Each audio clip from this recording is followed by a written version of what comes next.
Maria studied in this way. Remember, they were secretly studying, trying to learn, changing their meeting place often.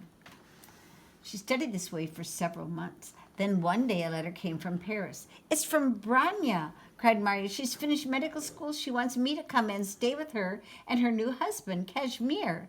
Now I can go to the university at last." "I'm so happy for you, Maria," said her father. "You've certainly earned your chances to become a scientist."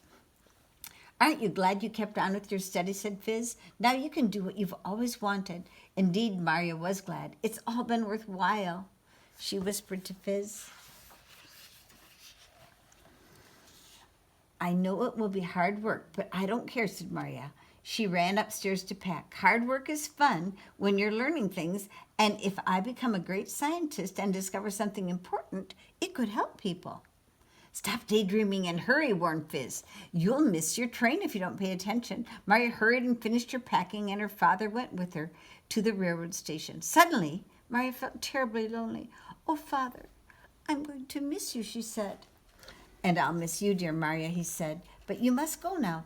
You gave your sister her chance to be a doctor. Now it's your turn to become a scientist." So Maria and Fiz got on the train, and it chugged slowly out of the station and away from Warsaw, Poland.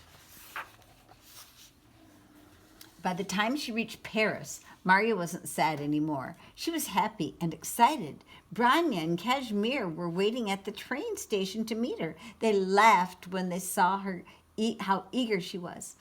"Now we can go immediately to the Sorbonne," she said. "Don't you even want to go home first?" asked Branya.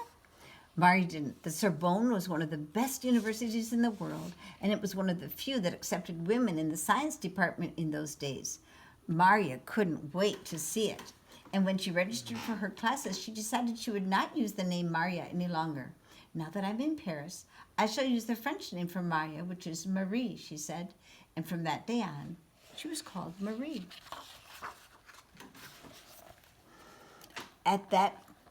At first, Marie was very happy with Branya and Kashmir, but after her classes began, she had a problem. "Oh, Fiz," she said one evening, "Branya and Kashmir are wonderful people. They have so many friends who come to visit them and chatter and play the piano. How can I work with so much going on?" "I'm not sure you can," said Fiz. So Marie went to talk with Branya and Kashmir. "I love your home and I love your friends," said Marie. "You know such nice people. I enjoy them when I'm not studying. But when I'm trying to learn something, I just can't concentrate here. I think it would be better if I rented a small room near the university. Then I'd be close to the laboratory and the library, too."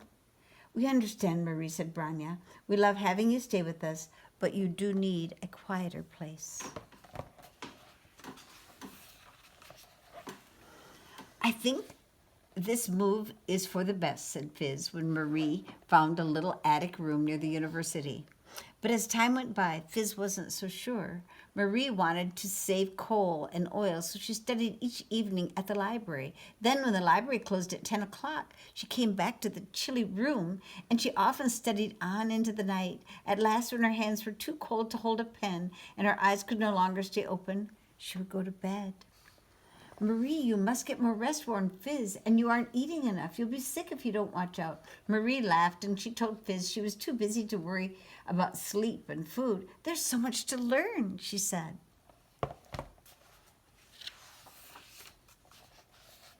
But one evening, Marie felt dizzy, and as she came from the Sorbonne, she tried to climb the stairs to her room, and she couldn't.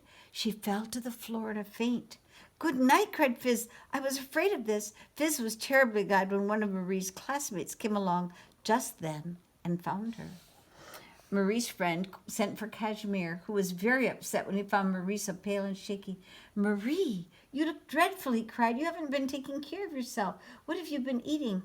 "I'm not sure," whispered Marie. "I think I had some cherries and some radishes today."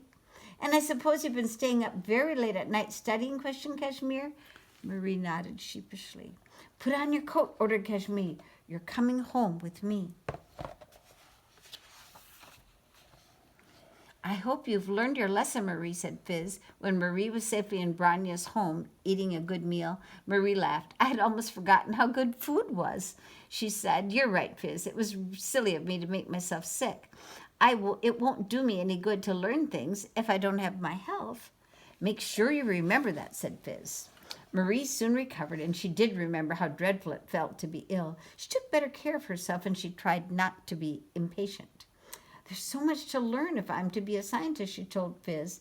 I can't do it overnight. She went on working in the laboratory at the university. She loved it there.